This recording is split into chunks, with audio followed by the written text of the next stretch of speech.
Welcome to the Real Estate Way to Wealth and Freedom podcast with Jacob Ayers, providing actionable content to help you along your journey to financial freedom through real estate investing. As the premier asset class, real estate has helped ordinary people just like you amass fortunes.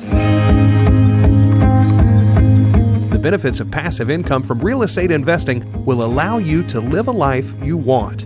And now your host, entrepreneur, real estate investor, and apartment deal syndicator, Jacob Ayers.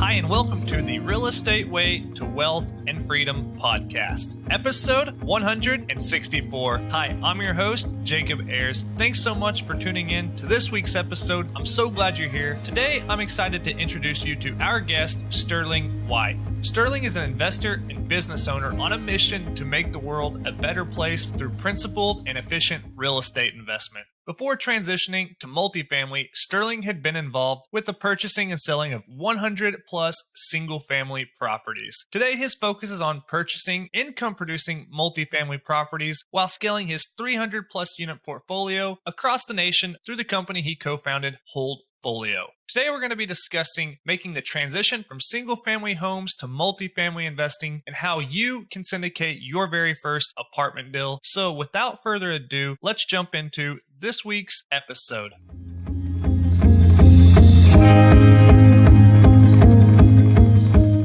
All right, today, welcome on the show, Sterling White. Hey, Sterling, thanks so much for joining us.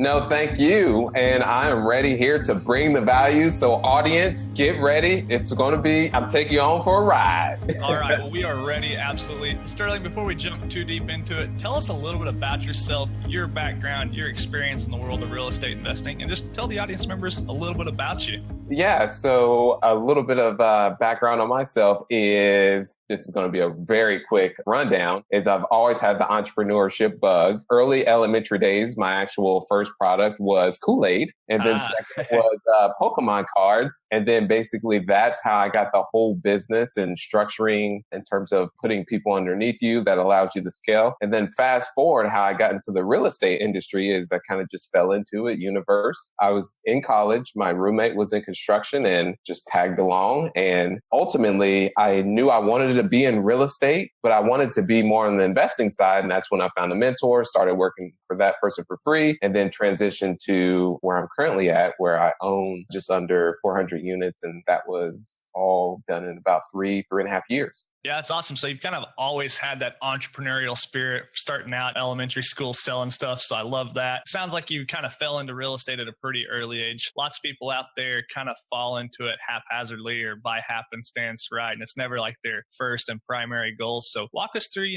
kind of your very first early days of investing, what those looked like for you, what you were doing, and kind of what was going through your mind at the time. When I first started, I had no clue what I wanted to do. And knew I wanted to do. Well, actually, I didn't. Or meaning I didn't know which model, because there's buy and hold, there's fix and flip, there's wholesaling. So I just did them all. And the one that really I got a grasp on was the buy and hold. And that's where at the time, I would say my first deal was 23. I'm now 28. And through that, I found it was a single family residence. It was distressed. I didn't have any credit. I didn't have any cash. I actually negative cash because I withdrew my account. So I had nothing negative.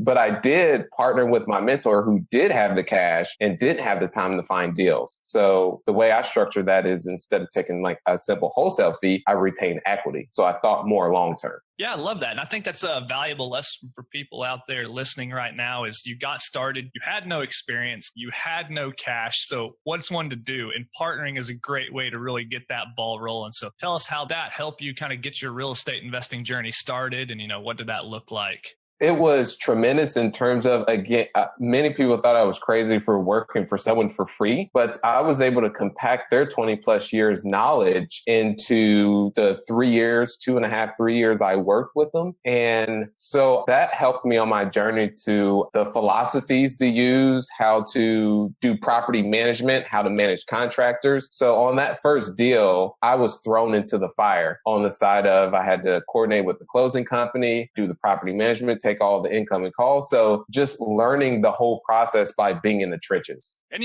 one of the benefits and powers of real estate is leverage. You leverage money from other people, but also you leverage more than just capital from a lender. You're leveraging experience from a partner like this. Like you said, you're taking that partner's 20 or 30 years of experience, using a lot of his shortcuts and knowledge from along the years and just getting right to the details. So yeah, I love that. And I think it's a brilliant way for somebody starting out with no money, no experience to be able to get started. And it's a very viable model. So you kind of got started in the single family space, it sounds. That is correct. Yeah. So what did that look like? How long did you dabble in that single family space? Actually, I know you didn't dabble because you did over 100 single family deals. So that's way beyond the levels of dabbling. So tell us what that looked like and what were you doing there? Yeah, so it pretty much just snowballed from there. So I did some wholesaling. I also did some fix and flipping as well. But I would say a year and a half to 2 years after that first deal, and there was multiple ones within that as well, that I really turned on the acquisition side on the single families and just along with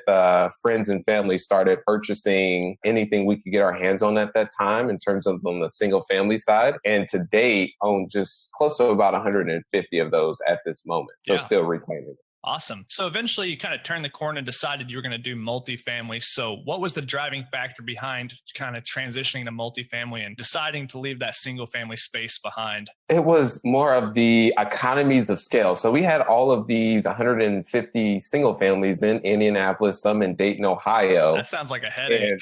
Yeah, it is. And we had the infrastructure for that. And it's very management intensive. And then also on the transaction side is you're dealing with quite a bit of transactions with 150 single family homes. So we took a step back and we said, okay, well, multifamily makes sense from not only long-term wealth building, but also economies of scale. Because if we bought an 80 unit, we're able to have full-time staff on site. So we looked at all those parameters and then just decided to go all in on that focus. And so how did you make that transition? Like exactly what did you do to get that very first multifamily deal? Because that's a hard corner for a lot of people to turn. Maybe they've got a few single families, maybe some duplexes, triplexes, etc. They want to, go out and get that very first smaller apartment deal, maybe larger deal. What did that process look like for you? How did you kind of make that transaction like logistically? Yeah. So on that side, I learned everything I could about multifamily. I read blogs. I was on biggerpockets.com, which is a phenomenal free resource about others who have been there, done that, read tons of articles. And then also once we found a deal, which was off market, did driving for dollars, went direct to the owner. It was a 46 unit apartment. When we got it under contract, actually before we got it under contract, we said, okay, this is what it's going to take in terms of renovations because we had that experience on the construction side. And we brought it to, I would say, 3 to 4 separate investors who were in our network that had larger portfolios of multifamily and said, hey, this is our business plan. What do you think? That really helped us mitigate our risk once we made that transition. Yeah, awesome. And then how did you purchase that? So you mentioned finding it off market, driving for dollars, direct mailing the owner, I'm assuming. And then awesome, you get it under contract. So you're like, wow, what's next? 46 units under contract. The clock starts ticking. You've got to raise money. You've got probably a little bit of a network built at this point. So what was the next step in that whole process? Yeah, so luckily this individual was highly motivated. They had other apartment holdings and they sold them all off. This was their last one. So we were actually able to.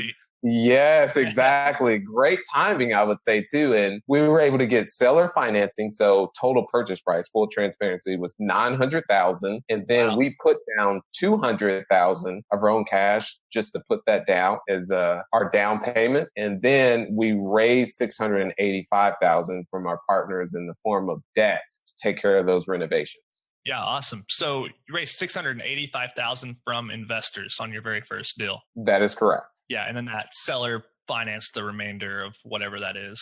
$700,000. We put down $200,000 of our own cash. Awesome. So how did you have the credibility to go out and raise that amount of money on your very first deal? So it was all the single family experience. So we had this network of providing these double-digit returns to our partners. And also we were doing the fix and flip model. So we were providing them that cash. So we had that track record. And then when we made the transition to multifamily, it just, hey guys, we have the infrastructure here. It's a lot more difficult to manage 150 single family homes throughout these cities than it is one 46 unit in one location. Yeah, sure. And so what were some of the lessons learned from that very first property? Because I'm sure it didn't go completely smoothly. I'm sure there were some bumps in the road and some unexpected things in your business plan. There always is. Stories.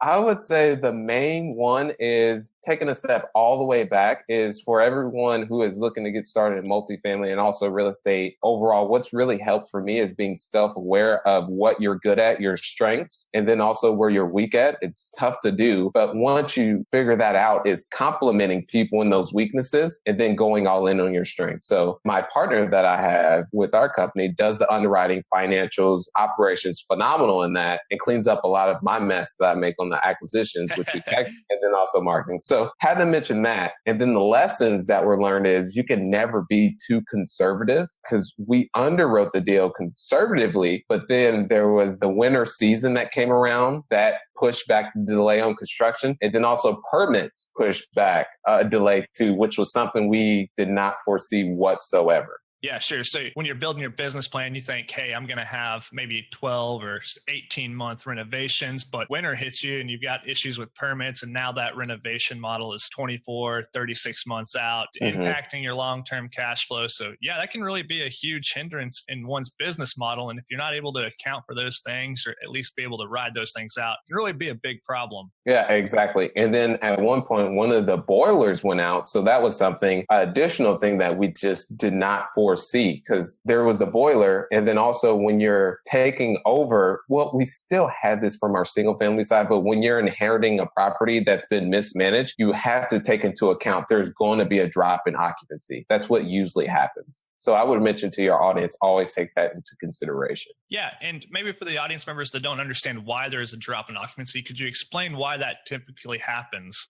Because what you'll experience is the previous residents are accustomed to maybe they can pay a month late or a couple weeks late. But when you come in there with professional management, hey, I'm giving you a 10-day notice that no, there's not going to be that stringing us along and we're going to file the eviction at this specific point. A lot of those residents are not used to that. And then they decide to go move on. So that's one of the main drivers. Yeah, sure. So just getting in there, kind of cleaning house, operating it, like a pretty tight ship. And then, of course, I'm sure, Sterling, you also have value add opportunities and business models you're implementing in these units. So you're probably going to go in and renovate some of these units, have some capital expenses, fix the place up. And that kind of tends to drop occupancy right off from the get-go too. Exactly. They see some residents are a little bit nervous about all the changes that are going in. Some do like it. And once that, let's say the unit across from them is 150 more because we put that value into it, that they may not be able to afford that. So it's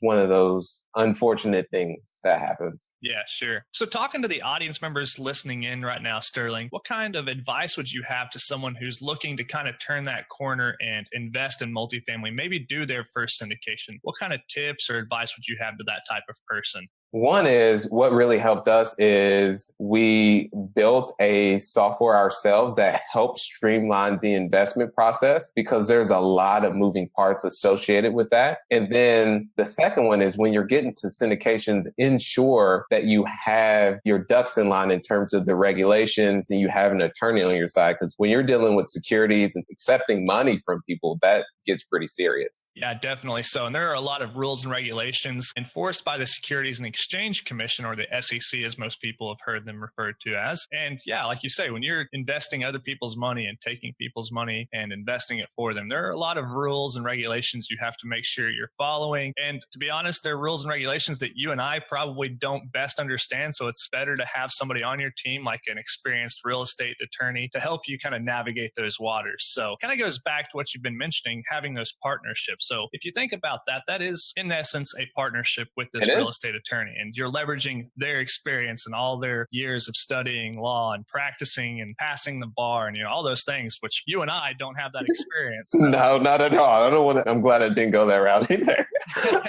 So your kind of overarching advice is, to partner with the right people, surround yourself with a good team, kind of leverage from those other people's experience in doing that very first deal, because there's a lot of unknowns, there's a lot of moving parts, and it really is a team sport. Exactly. And also to work on your mindset, what really helped me, for me, as I grew up in the not so good parts of Indianapolis. So the upbringing I had was in Section 8 housing, and I ultimately had to learn how to figure things out from that environment. And that's the entrepreneurship came to birth. So that also translates to real estate. You have an end goal. Ultimately, you have to just figure it out. And yeah, that's where that comes down to on that side.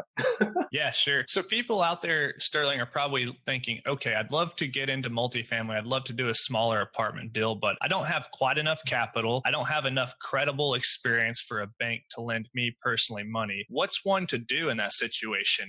Obviously, maybe partner with somebody, but are there any other kind of ideas in terms of gaining credibility in the industry or positioning yourself as somebody who's worthy of investing somebody else's money? What kind of tips or tricks would you have for somebody like that? Yeah. So one thing that you can do is it really depends on that specific individual. But with that context is what I had did is I was able to leverage my previous mentor's experience or me working within that property management company and the deals that we did do. So let's say they're managing over 1,000 doors. You can leverage that experience and say, I worked within an organization that managed over 1,000 doors versus, So that's one route. I love to call that the power of we. So in a little scenario here, let's say you, Sterling, have 300 units that you own and I have 0, and you and I are going to be partners. Now I say my partner and I have over 300 doors, and look at that. Voila. We have experience. Exactly. Right. So that's the power of we. And, it's not as fraudy as it sounds. I mean, you really are leveraging the experience of your partner and you're able to call on them, even be financially involved with them in the deal. So yeah, I love that. And I think it's a great advice for people listening in who might be in that position. That's my recommendation. Or I wouldn't want to tell someone to start small. I would say go big. But if you're comfortable with small, and that allows you to get the traction and also confidence to allow you to start getting bigger. Yeah, sure. So let's kind of talk about finding your very first multifamily deal. So you mentioned you found your very first deal off market, driving for dollars. I'm sure you didn't just buy the very first property you saw. I'm sure there was a lot of long nights and long weekends trying to find deals,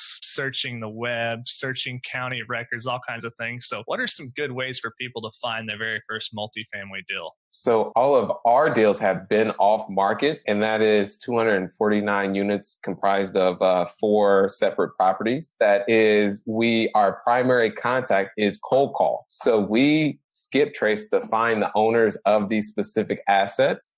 Our initial contact is cold call, and then we implement other channels to follow up. Let's say the person's not interested first time around, but you see that it's an asset that's distressed and they're running into the ground, then that's where you implement direct mail, personal visits. I mean, just any type of channel to get creative in your follow-up and just not try and pound the phone. Yeah. Okay. So you're first identifying a particular asset you'd like to acquire. So you're saying, hey, there's that 48 unit over in my home market on this street that I love or in the area that I really like, fits kind of our investment criteria. I'm going to find who that owner is. I'm going to reach out to them, contact them, however I can reach them, let them know I'm interested. And so you're kind of doing a very direct, targeted approach, whereas instead, just sending a piece of mail to every multifamily owner in your whole county, right? Exactly. So we'll do apartment complexes in Indianapolis, Indiana, and neighborhoods that actually look at rents too, but we'll say 50 to 150 units that are managed by or in distressed condition that are older built assets. And then from there, that's when we'll pull all that list and we'll filter out all of the larger companies that owns those and only go for the mom and pop.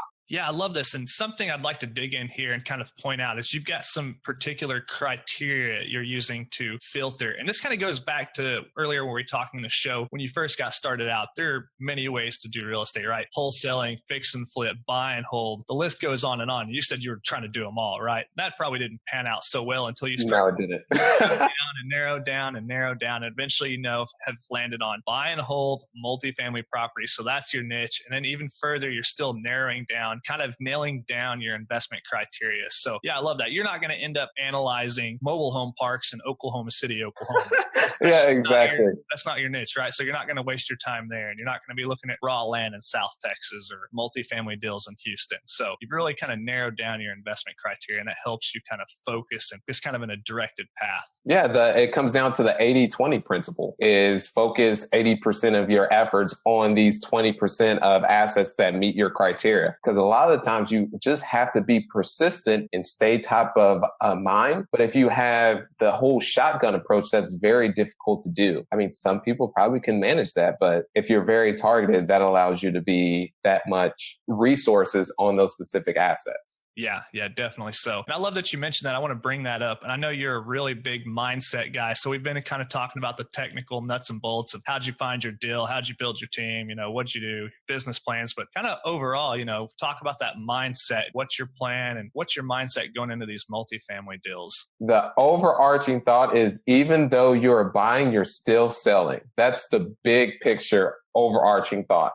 Yeah, I love that. So kind of unpack that for us and tell us what you mean by that. Yeah, so you have to sell the seller why you would be a good fit for them to sell the property to you. Yeah, definitely so. In many cases, you are putting in a competing offer and you have to sell the seller on yourself as a credible buyer, as a credible operator, right? So you're always selling something. Yeah, and ultimately you can put this on the market, but by going off market, we'll get this done in a quickly time. You don't have to worry about, because some of these mom and pop owners are hesitant about listing their property on the open market because everyone can see and they're worried about people coming around and disturbing the tenants. So those are things that you can leverage in your selling process. Yeah, I love that. And that's what kind of pretty much the overarching takeaway I got out of our buddy. I'll say buddy, like we brush shoulders with him, but Grant Cardone's book, Sell or Be Sold, right? Sell or Be Sold. Yeah, I know you're a big Grant Cardone fan. And, when I read that book, kind of the premise was everybody is in sales. You're selling yourself to everybody every day. So whether you think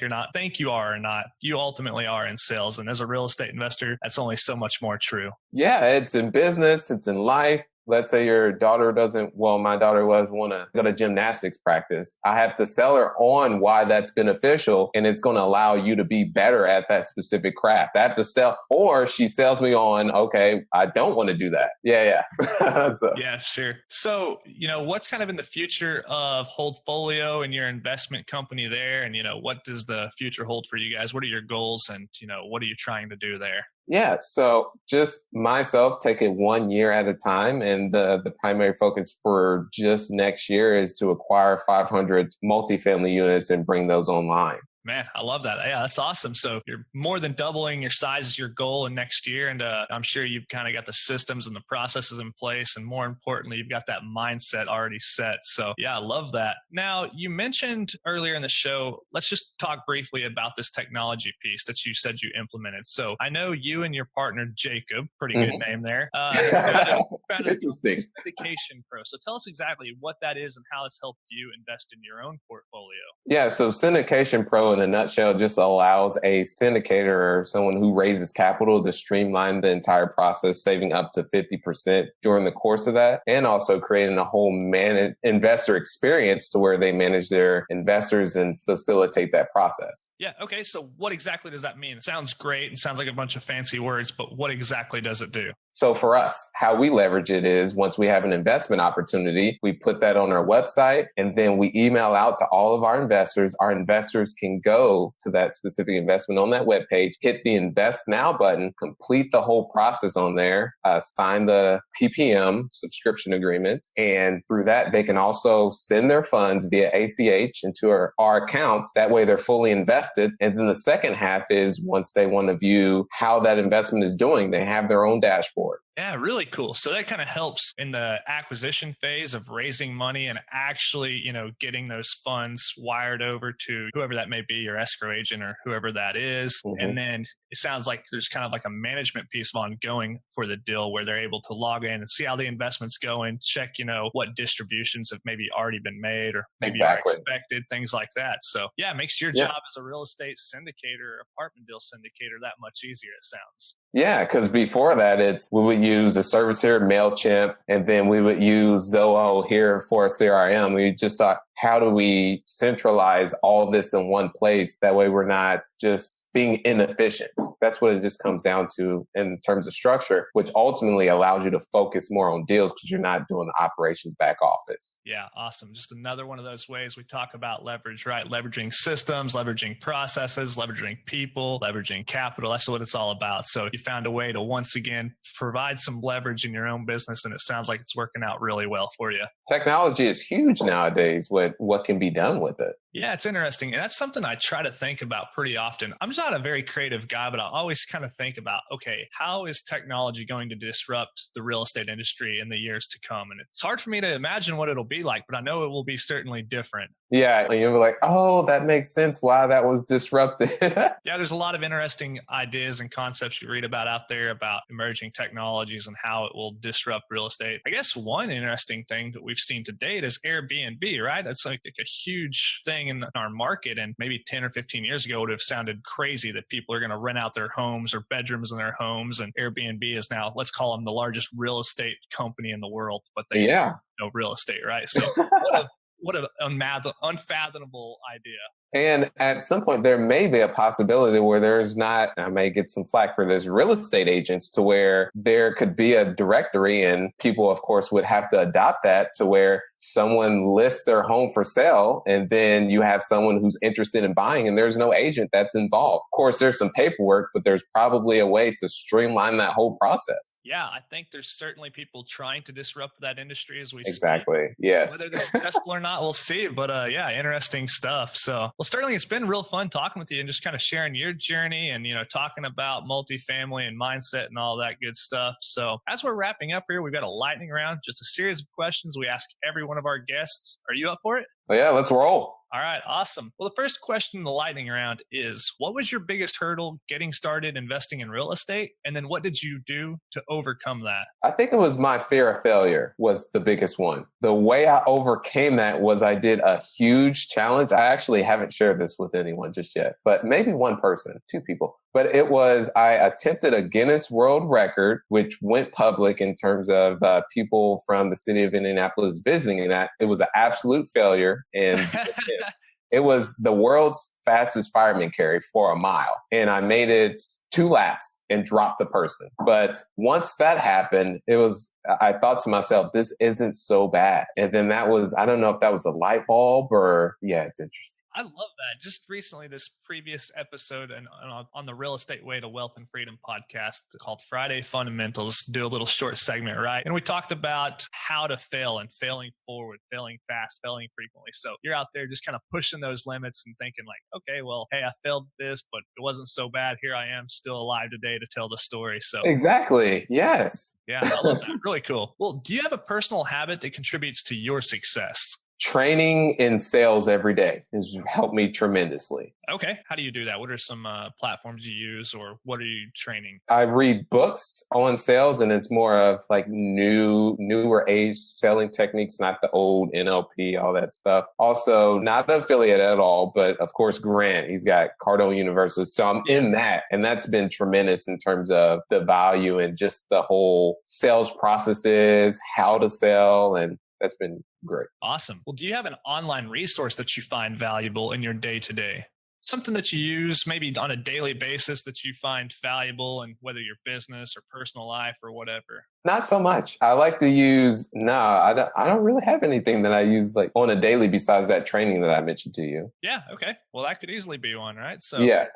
Awesome. So is that a Cardone University? That is. Yeah. Right. Okay. Awesome. Well, Sterling, what book would you recommend to the listeners and why? This would be an audiobook, and this would be from ages ago, maybe 1980s, 1990s or so. But it's Earl Nightingale, Lead the Field. And this was actually before my time, so I know it's before your audience's time.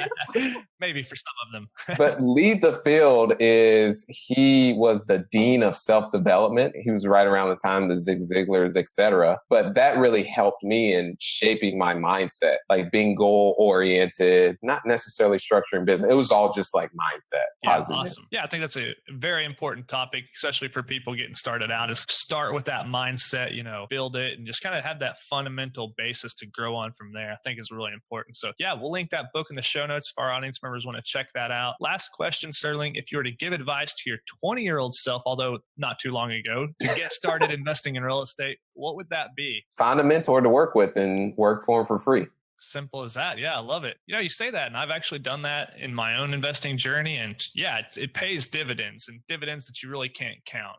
Yeah, I mean, I went to college and I ended up dropping out, but still got some debt from that. And that debt that I had from that earned no particular value. So I would say what I earned in terms of, I would have probably paid $1 million or a large amount of cash for what I learned from that individual in that experience. Yeah, I love it. Well, Sterling, hey, it's been a lot of fun talking with you on the show, having you on. I look forward to having you back on in the future. As we're wrapping up here, is there any parting piece of advice you'd like to leave with the audience members? Any questions I should have asked you that didn't? Just kind of any kind of final thoughts? Yeah, for those of you who are having difficulties getting started, let's say you're afraid to or hesitant about making cold calls to someone, or you just ultimately, and this is going really spiritual, that we only have so much time on this earth. And one thing that's been a driver for me is I don't want to be at the end, let's say on my deathbed, reflecting and say, damn, Sterling, you could have went a little bit more harder. You should have made those phone calls. You should have figured out, okay, get someone in there at your weakness. So that's my parting ways thought. Yeah, I love it. So powerful. Well, Sterling, hey, I'm sure a lot of people want to reach out to you, connect with you, learn more about you. If they do, where's the best place they can do all those things? Yeah, so you can reach me at syndicationpro.co, not .com, .co. And also, if you have a Bigger Pockets account, which is completely free, you can slide into the DM on there and message me. I'm more than be of value. I love it. Yeah, and you're super active there on Bigger Pockets. So we'll link your Bigger Pockets profile in the show notes. Sterling, hey, thanks so much for coming on the show. It's been a lot of fun. Awesome. Likewise. Thanks. Take care.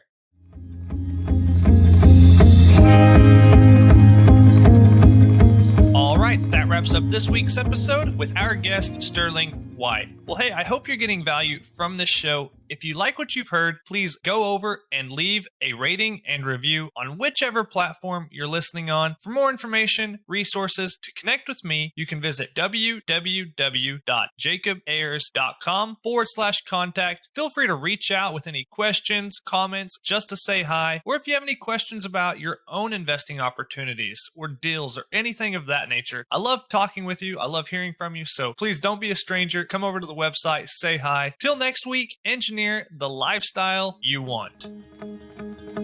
You've been listening to the Real Estate Way to Wealth and Freedom podcast, providing you actionable content to build your real estate empire. Nothing on this show should be considered specific, personal, or professional advice. Please consult an appropriate tax, legal, real estate, financial, or business professional for personal advice. The opinions of guests are their own. Information is not guaranteed. All investment strategies have a potential for profit or loss. The host is operating on behalf of the Real Estate Way to Wealth and Freedom, LLC, exclusively.